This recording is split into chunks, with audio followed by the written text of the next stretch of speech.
Hello, everyone, and welcome to an episode of the Dairy Signal, where we're able to bring you leading or really important conversations at your fingertips, at your earpieces, whatever and however you're taking it in. Thank you for joining us today and this topic.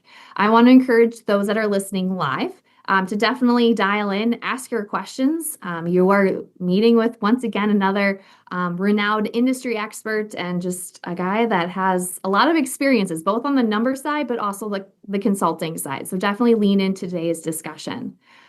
All of this is made possible by our partnership. So our national partners that are with us day in and day out, but truly they are there to support you as fellow dairy farmers, both from the consulting, the resources, and everything in between that makes your day-to-day operation possible. So again, thank you to our national partners for not only standing with PDPW and the Dairy Signal, but also for sticking with us as fellow dairy farmers. Without further ado, I will turn it into today's discussion and really lean in. He called it, Dr. Gavin Staley with us with Diamond V. We called it the perfect storm. Why health span or really longevity matters. You're might be rolling your eyes of this is an old topic. We're doing it again. But we're bringing it forward because not only just talking with Dr. Gavin here, but it's something we haven't quite mastered yet. So how do we get a pulse on it? How do we get ahead of it if it's possible? Because it's here. It's no news that this is a current element that we can master, do better. So Dr. Gavin, I'm going to turn it over to you. Let's dive in. What does this mean? Where are we going?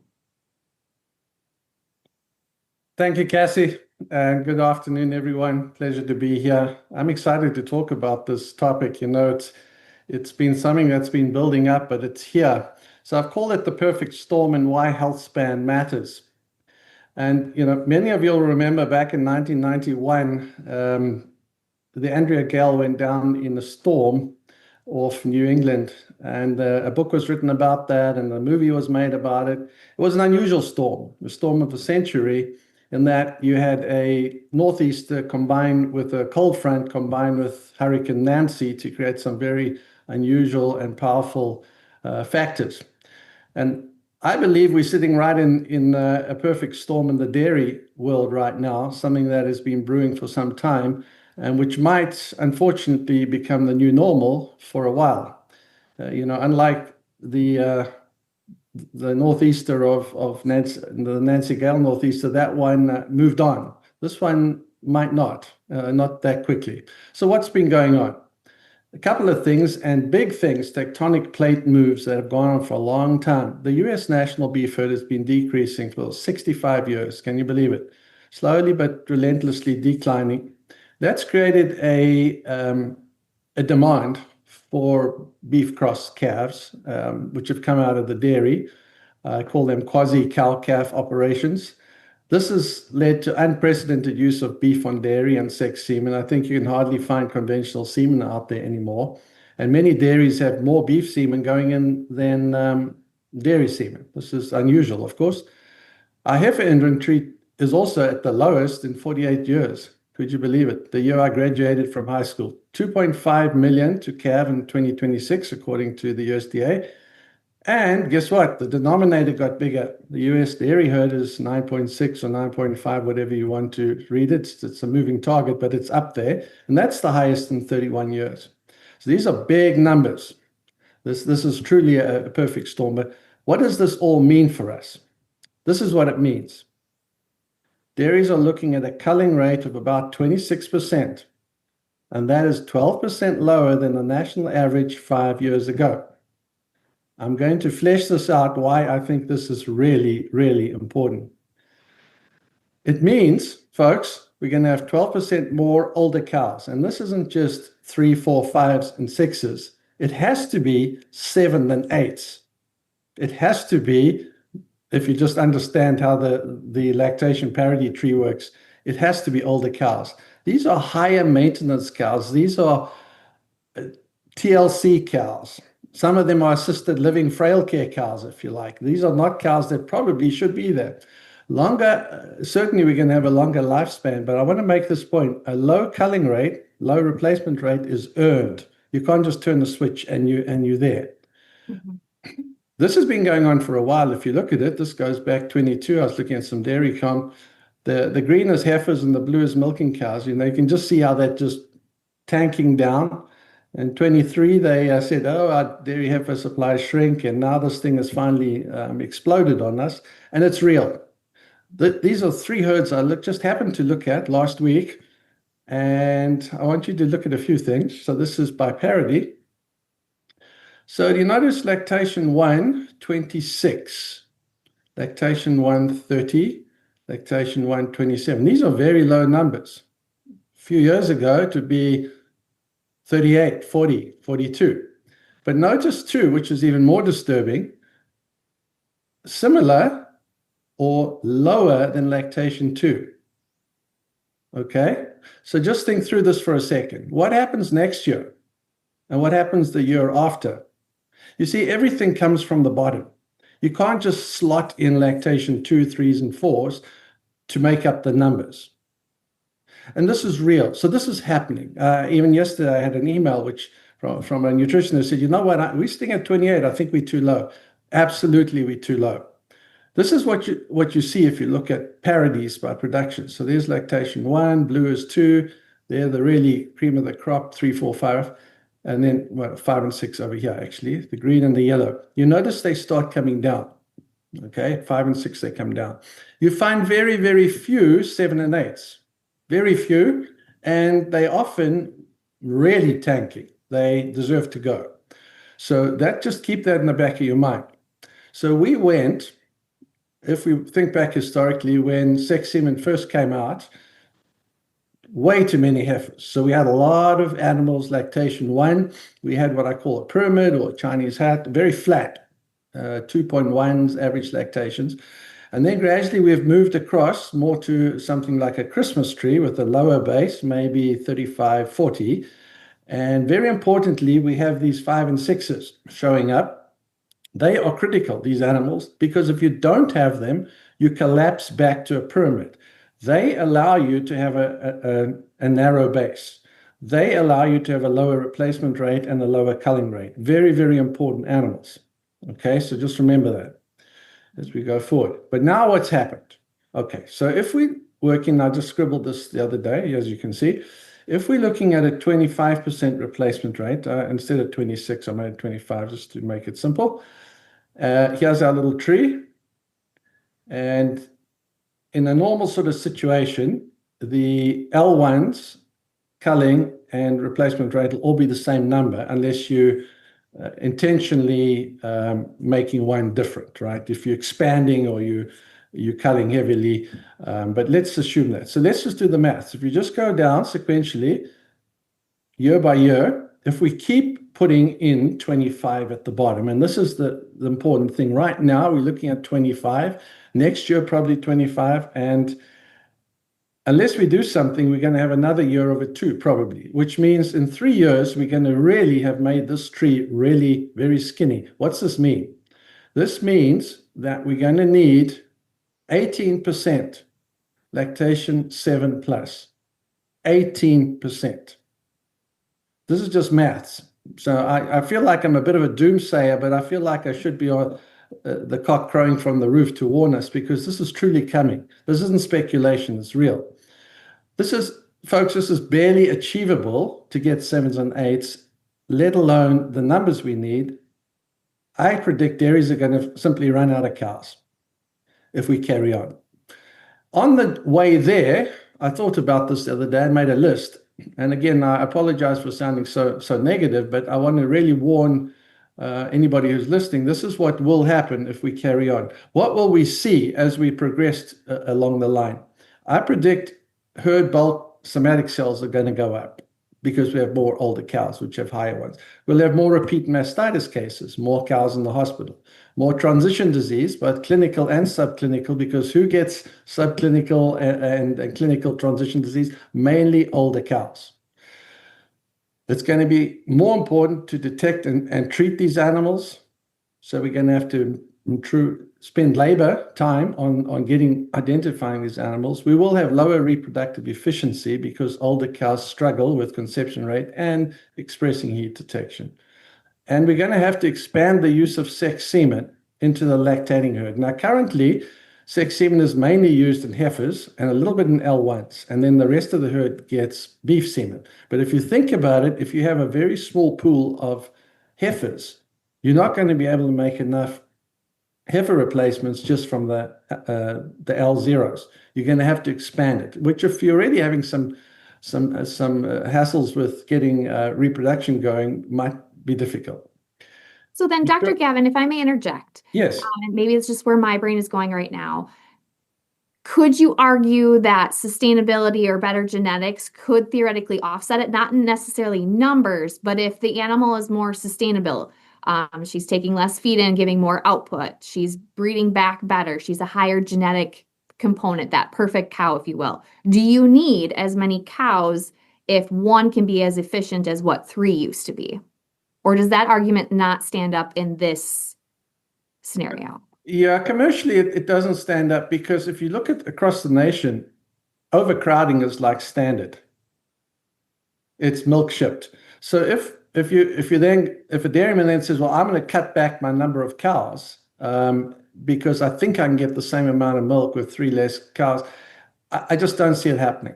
I love genetics. We've got a lot of progress with health traits and so forth, but it comes down to the numbers too.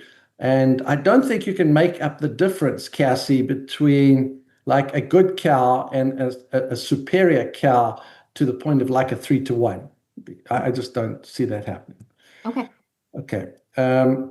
We'll need a really robust resync program. So I see some dairies that really don't have one. They're going to have one. Otherwise, they're not going to have the heat detection they need. Heat abatement is going to be critical. We've seen this again and again. Mature cows are more sensitive. They're the ones that crash and burn. They're the ones that leave. So we got to cool cows at a higher level if this is going to work. And I'm seeing dairies recognizing that. Biosecurity is more important. HPAI impacted mature cows more. In California, that was the group that left. Particularly, we're going to have to pay way more attention, Cassie, to heifers. Way more attention because we don't have many. So each one is now super valuable. And I'm going to talk more about that. And I want to make this point. Genomic testing will probably be less useful. You say, well, come on, you just said it will be. But here's how it is. Genomic testing is useful if you can remove animals you don't want from the population. But if you don't have enough animals anyway, it doesn't matter what their numbers are, they stay, right? So the real value of genomic testing comes when you've got a surplus that you can then cull. But if you're already like bare bones, it's going to make it harder. So then in the instance of like genetic improvement, I mean, yeah, like their stature and all the components that go into it, but then you look at, again, with that sustainability lens, are we doing ourselves a disfavor by keeping those inferior ones in our group? Or is it literally just to fill the stall? Are we going back to that mindset of just get the body in the barn? So it's a good question, Cassie. So I'll give you my opinion on this. Genetics is super important and has its place, and people use it in different ways. Once a cow calves, in my opinion, she's singing from a different hymn book. She really just has to do a couple of things: produce, reproduce, stay healthy, and rinse and repeat. We don't ask much, right? It's just like, I don't care if your net merit is this or that. If you're still producing 100 pounds in your L6, you got a place on this dairy, right? So by all means, use it as something to fine tune your thinking, but the actual outcome, the performance is what counts. Okay. If we have lower reproductive efficiency, we're going to have more overconditioned cows with associated transition risk. Yes. And I've seen a trend for herds to not milk test. Really? It's going to be hard not to do that because in these herds where you've got high somatic cells, how do you know? So it'll kind of almost force you to do that to get rid of some of these high somatic cells so you don't wind up in a 350 somatic cell and you don't know who to get rid of. We'll have to really culture these cows because I've seen a higher risk of Staph aureus, prototheca, and mycoplasma in these some of these older herds. We might have to use more activity monitors, cameras, i.e. technology, to do some of the work for us, right? Because you can see there's some labor involved in all this extra work that goes into TLC cows. And I think culling is going to be much more difficult because we like in this in-between space. Does she stay? Does she leave? How many breedings is too long? What somatic cell is too high? You see, we got to fill a stall and we got fewer animals. So that's going to be harder. And then the last thing, and I hope this doesn't happen, but it could unless we do something like starting tomorrow, honestly, we're going to run out of cows, as you can see from what I said earlier. All this, sorry to be the naysayer, but it's going to make dairying harder in the short term.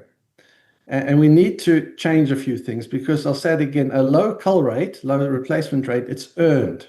You can't just turn the switch, and the switch has been turned for us. And I want to say we need to shift the narrative from lifespan to health span. So what is health span? Yeah. A while ago, I read this book, Outlive by Dr. Peter Attia. He's a physician, medical guy. And he brought to the public's attention this idea of health span, which is, you know what, it's no good just living your last 10 years in a really debilitated state in some frail care place. Do the things you need to do to get there and still be like a pickleball player for longer, right? And he talked about things you need to do to get there. And I thought, man, this is exactly what we face in the dairy industry, right? We don't want frail care cows, assisted living cows. We want like pickleball cows. We want them to hang in there for longer. And he talked about four horsemen, the four horsemen of the medical world, and there they are. And we have four horsemen of the dairy world, which I'll come to. So I think we should start thinking about health span rather than productive life. It's no good just getting to the end. We need to get to the end there well. So where are we? And, you know, productive lifespan, as you said earlier, it's like, oh, this is old hat. We've been doing this for a long time. What's new? Well, and, you know, the semen traits, right? Longevity has been there for ages. Dr. De Vries has been talking about it for a long time. You see, it's a time frame. And then there's a little bit of a qualitative thing, sufficiently productive. You see, what's that really mean? I shouldn't need to convince anybody that productive life, and whenever I say that, think health span is important. It just is. That's where the industry is going. That's what we need to do, and there's reasons. Just a few of them. Economics. These, if you've got healthy older cows, they're more profitable. The old Dutch saying for a successful farmer is you need young hens, so they lay more eggs, and old cows. Young hens, old cows. Water and feed.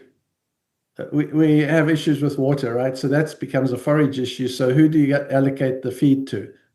A lactating cow or a heifer? It's better to have fewer heifers. Societal concerns, we got to get away from super high culling. Environmental concerns, fewer animals, less GHG. So we shouldn't be debating productive life. It's also got good economics. So Zoetis and Compere did a net farm income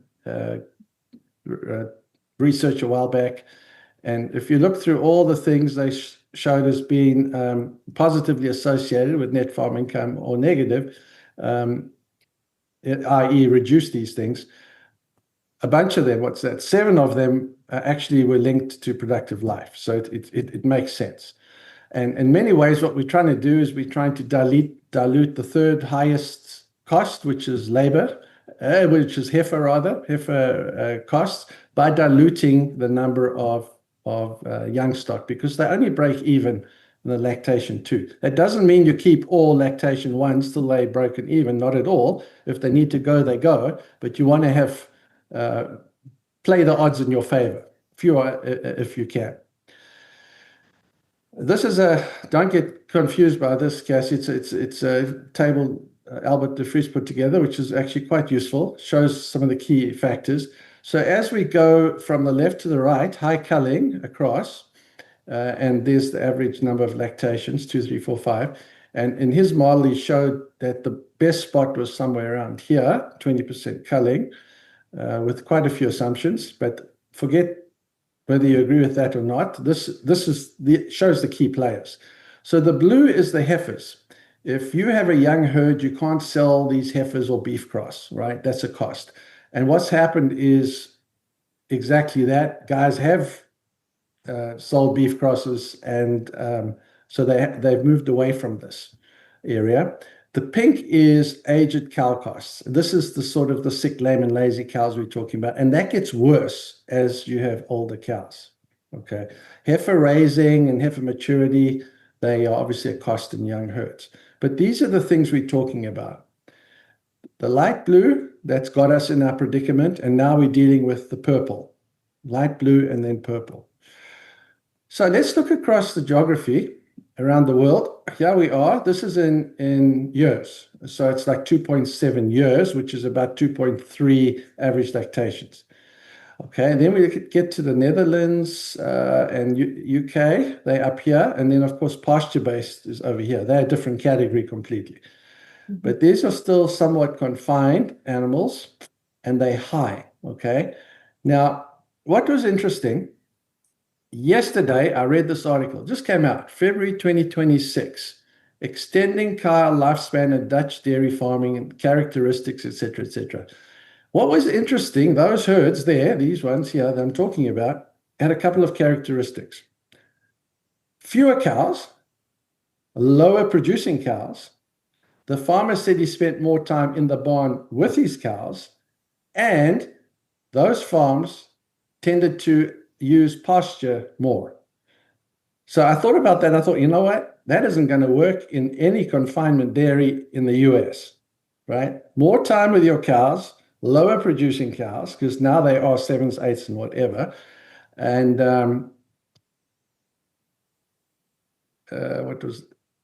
so there we are. So this is what's going on, hot off the press. We can't do this. It's not going to happen. So we're in a different ballpark. So what do we do? So what's the solution, right? Painted a fairly dire picture. What's the solution? I want to suggest we go back and have a look at what elite herds do. So a while back, 5 or 6 years ago, I looked at, 100-pound plus herds, 7-pound components. If you're in Canada, 2 kilograms milk fat. If you're the rest of the world, 45 liters. What do these guys do differently? And the reason I'm saying we should look there is because they're already kind of heading there. They know what you need to do. They do a lot of things right. A lot of things right. They do super good, super high level, a lot of things. But two things they all had in common. They calved in mature and healthy heifers called platinum heifers. That's what I call them.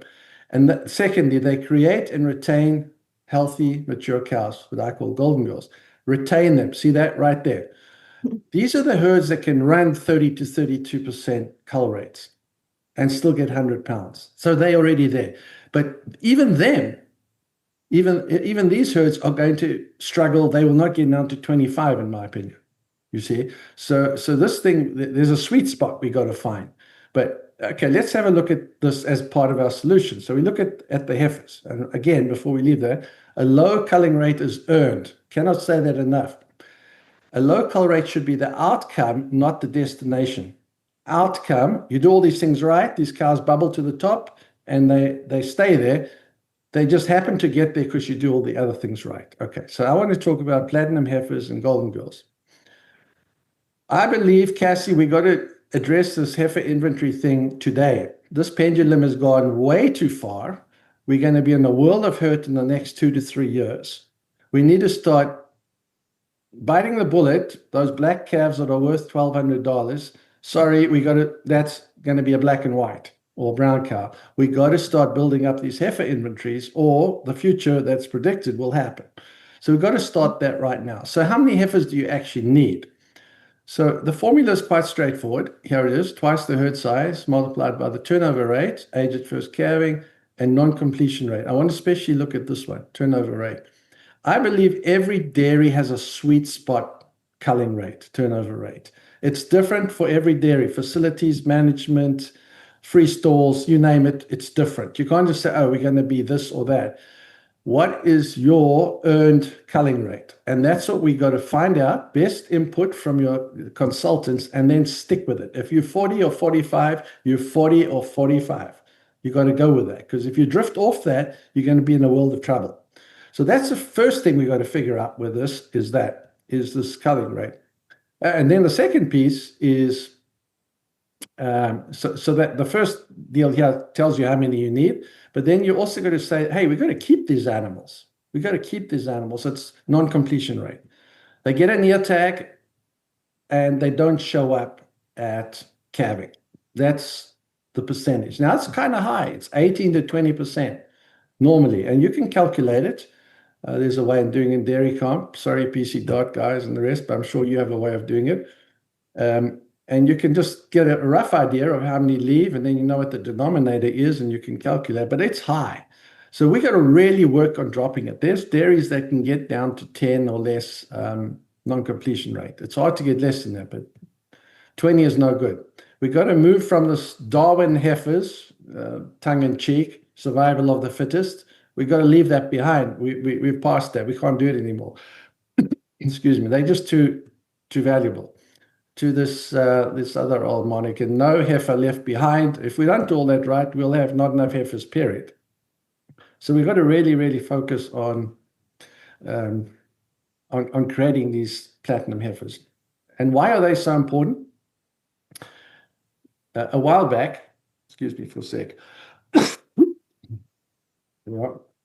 Sorry about that. A while back, I looked at this 10-week milk of lactation 1, and it predicts to within a couple of pounds the herd average annual milk at 38% L1s, replacement rate, cull rate at that. So that's different now if we have older herds. But this is important, Cassie, because, and you can carry this, got a correlation of 92% on a lot of animals. So this is real. Why is that important? Because if you have immaturity, and I'm sure some of you have seen this slide before, if you've heard we talk about heifer maturity, but I bring it in again because it's still important. You see, this is production by age at freshening. And youngest next 23, 24, 25, and then the youngest again over here and there. Here's why it's important. Ask yourself, which of these lines is more likely to get culled? The dark green or the light green? The pink or the orange or red, whatever. You see, that's important because we don't have a high culling rate quota. So we really don't want too many of these animals, and we create them. This is not a heifer problem. This is not a genetic problem. This is just they didn't get pregnant. We bred them too early. So we got to get that right.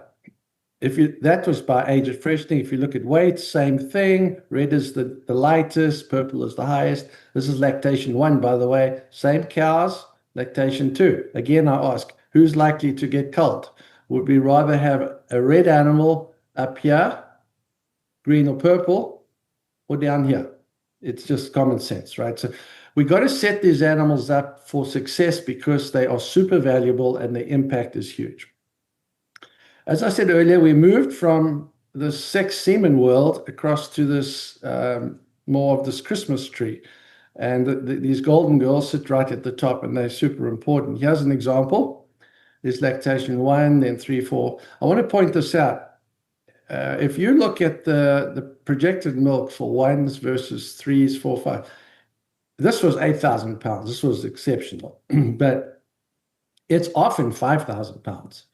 It's often 5,000 pounds. So it's like there's a really good reason we do want these older cows. We need more of them, but they better have earned their place to stay there. Here's a great example of an elite herd. 30%. I'm wondering if these guys can pull off a 25. I somehow doubt it. But you see, there's the 5 and 6s. 8 and 4, there's 12. 1%, 7. How do we get to 20? Not going to happen, I don't think. What we're going to be trying to do in all of this is increase the number of these golden girls. So here's an example, 1525. She's produced a lot of milk in her life. Mm-hmm. There she is. She's like the 4-event cow, calf, bred, pregnant, dry, rinse and repeat. We want these kind of cows. She was lactation 6. 4-event cows, they can be called invisible cows. You hardly know them. We got to create the environment that allows these girls to bubble up to get to the top of the tree, to help us get this health span, productive life thing as close as we can within the constraints of our facility's culling rate. We cannot fix this super low replacement rate without making heifers. Even this Golden Girl thing won't do it. Now we get to the battle zone. Cassie, this is where it gets nasty because we got to figure out this culling thing. It's where, you know, cows stay or leave, right? So it's Pandora's box. So you start digging in, looking for the leaky buckets. So you can kind of do a few calculations. What's the cull rate? You know, off you go. We know why cows leave. This is a NARMS thing. There's voluntarily, and you know, frankly, everything is voluntarily unless they're dead. But there's degrees of how bad you are to qualify as involuntary or voluntary. So that's sort of where the area we're playing in now. You know, here's the involuntary girls. So involuntary, you know, infertility, mastitis, lameness, injuries, there they are, all common sense. We all know them. Back in 2023, this came out, very nice. It's from Saskatchewan, Ottawa, there we are. Global losses due to cattle diseases, and there they were with figures. And we will come back to this just now, why cows leave. It's going to be reasons of these. Ketosis, mastitis, all the usuals, right? All the usuals. That one surprised me a little bit, Yonis, in that it is actually quite expensive. And we can also know when they leave. That also helps us figure out what's broken. And we can do when and why. We can look at, you know, when this is happening. So mastitis in this herd is happening all along here. And then you got to dig in. This is where it gets a little tricky. You got to dig in and find out. But it comes down ultimately to what I've called the 4 horsemen of the apocalypse. So all those other things you can basically summarize, and it's going to be these 4, these big 4. Transition, mastitis, lameness, repro. And heat stress makes them all worse. You will not find an elite herd that has significant heat stress. I've looked at herds from all around the world, hot places, Torreon and Saudi Arabia and Egypt don't exist. Heat stress is a big one. But as I said earlier in the beginning, we're going to have more of these things. So what we're going to have to do is really figure out who's important on the dairy and then tame these horsemen, so to speak. So how do we do this? We need to tame these horsemen. It's all about prevention, because once we've got the problem, it's too late. You know, if she's got 5 or 6 mastitis cases, what you going to do, right? The horse is bolted. So this is where you got to get down and dirty.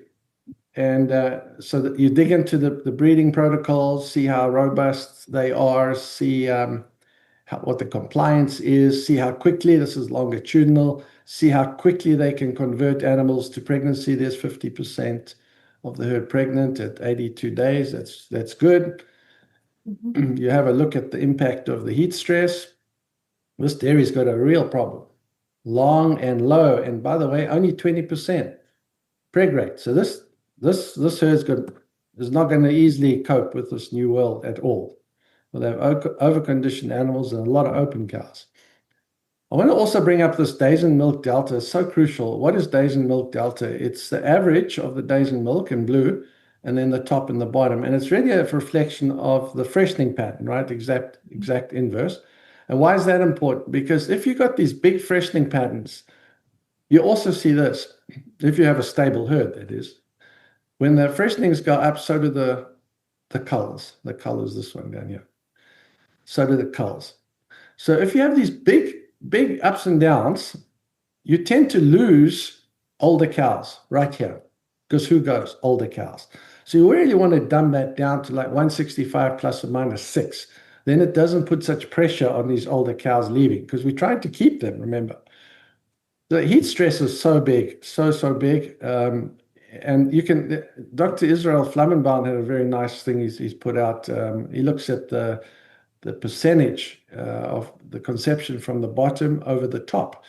And the top really good herds are like 90%. In other words, this line is like almost flat. And the really bad herds, well, this one over here was shocking. You know, if you look at 25 over 45, it's nearly 50. So that's really bad. Okay, so why am I mentioning this? Because it's a nice little tool to say, hey, we need to still do something. We're not at 85% yet. We need to cool cows. Then you get into what I call the golden girl maladies. You've got to dig into each and every one of these things that's recorded. Milk fevers. What's happening in June? Milk fevers on this herd. This is a nice picture. This is mastitis. Mastitis dropped, they did something good. Mastitis has dropped off really nicely down to below the 2% level. This is a good thing. Lameness. Okay, lameness has also dropped down in this herd. That's a big one. That takes out a lot of cows, older cows. Okay, so this gets us now to the summary of this thing. First point, dairy dynamics have recently changed and dramatically. I have never seen this before in a lot of 42 years as a veterinarian, haven't seen this. This is unusual. And it's unlikely to change back anytime. This pendulum isn't going to just swing back unless something's really done, and I'd suggest it's done soon. The new normal will be a replacement rate of about 26 to 28%, 12% lower. There was a reason it was 12% higher. Just think about that. There was a reason. Most dairies felt comfortable at culling 38% of the animals. How are they going to feel about 26? Average lactation on many herds will increase to about 2.7. It's like the Dutch, but remember the Dutch have to do all kinds of things to try and make that happen, none of which we want to do. That means we're going to have 12% more older cows, the sevens. It's not just, oh, guys, it's 3, 4, 5, and 6. No, to make this thing work, it starts at the bottom, remember? 25 is at the bottom. The only way you can extend this is right at the top, 7, 8, and 9s. You just don't see those cows. These animals are going to be prone to chronic and subclinical disease. And if the health of these animals does not improve, i.e. we focus on prevention, taming the horsemen, and we maintain our normal culling protocols, the herd size will decrease. That's what's going to happen. If the previous culling protocols are overridden, so we said, no, we were too harsh on them, we're going to keep those cows, then the likelihood of broken and unproductive animals staying in the herd increases. You see this fine line we now are walking, neither of which is desirable. Solution.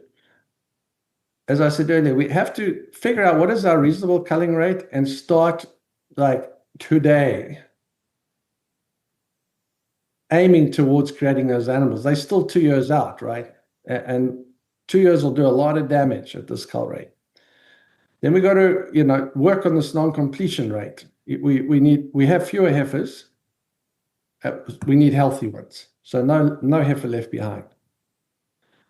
And then the preventative measures, this taming of the horsemen, so that we increase the chances of these older, productive, healthy girls, the golden girls, bubbling to the top and earning their place in 5, 6, and maybe some 7s. But as I said, we are aiming for and improving the productive life, but we are not going to fix what's coming our way just through that. We're going to have to focus, as I said, for horsemen and heat stress. And remember this, a low culling rate is earned, increased productive life stroke health span, outcome, not a destination. Right now, we basically got a ticket to the destination because of the numbers. We're going to have to change it. So we're happy to answer some questions. Right now, there's none coming in, but I want to give folks a chance to change that rhetoric. And Dr. Gavin, I think you did a great job in summarizing it. I feel like I'm shooting fish in a barrel for the concept of it feels like a no-brainer. That the reason we're in this dairy industry, the reason why we do it is because we love our cows. We love working with our cows. And in order for your point here to be successful, we need to be good cowmen. We need to be very in tune with the little things have the biggest impact. And I think it has the best or the longest term to reach these goals of what you're saying with that lower culling rate in a successful manner. So I feel like you summarized it really, really well. For those that are working to aim that culling rate, if they had to pick maybe their top 2 to turn around and either implement today or okay, we're going to have a team meeting on this, where would you put the first point of emphasis?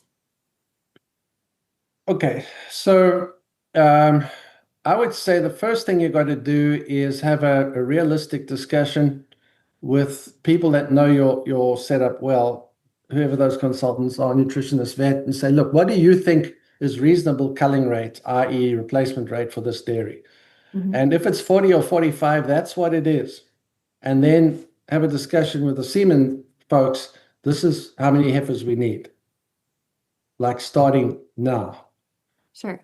In terms of the horsemen, each dairy is different. So if you're looking at dairies in the Pacific Northwest, I can guarantee you one of their horsemen is going to be mastitis. It's just so hard to do it up there. You can't keep anything dry. So that was one they really got to focus on. The repro has improved dramatically over the years. It's become less of an issue, really, I think, 35 preg rates. And yet you still find some sitting at low 20s. So that has to change. Do the effort, put in the activity monitors if you need, do the double off sync, get the resync going to improve that. The repro is still important. I'm giving you a third one probably, but transition, man, all the subclinical stuff lives in old cows. It's going to be better monitoring of calcium levels, of ketones, endometritis. It's all the stuff we're trying to get away from, frankly. It's labor intensive, it's messy, it's costly, there's drugs, and that's why I'm really trying to say, let's get away from where we're heading, because it's not a happy outcome. Yeah. Absolutely. We're still at a point where we can still drive the train and hopefully avoid that train wreck, if you will. We don't need to crash and burn. Yeah. Okay. No, I would say one other thing. So any dairyman listening to this, I suggest go and have a look at your own records and see what your L1s are and what they're predicted to be, because that'll tell you where you're heading. And then you can just do the simple maths. If I'm sitting at 28% and I take off, a 20 or 25% culling of that, what's that mean next year? And then take 25% of that. What's that mean next year?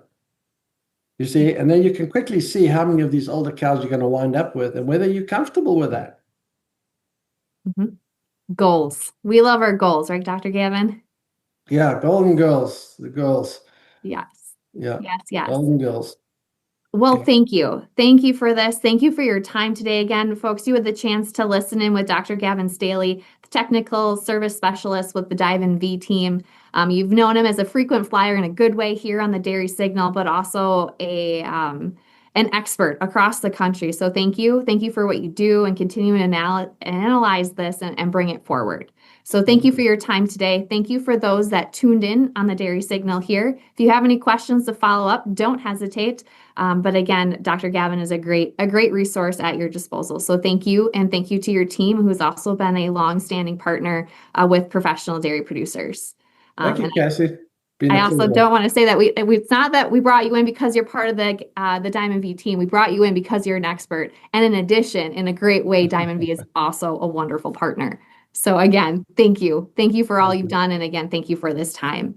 Without further ado, we will transition off. I'll have a great rest of your week, everyone, and please tune in again next week here on the Dairy Signal. Thank you. Bye-bye all.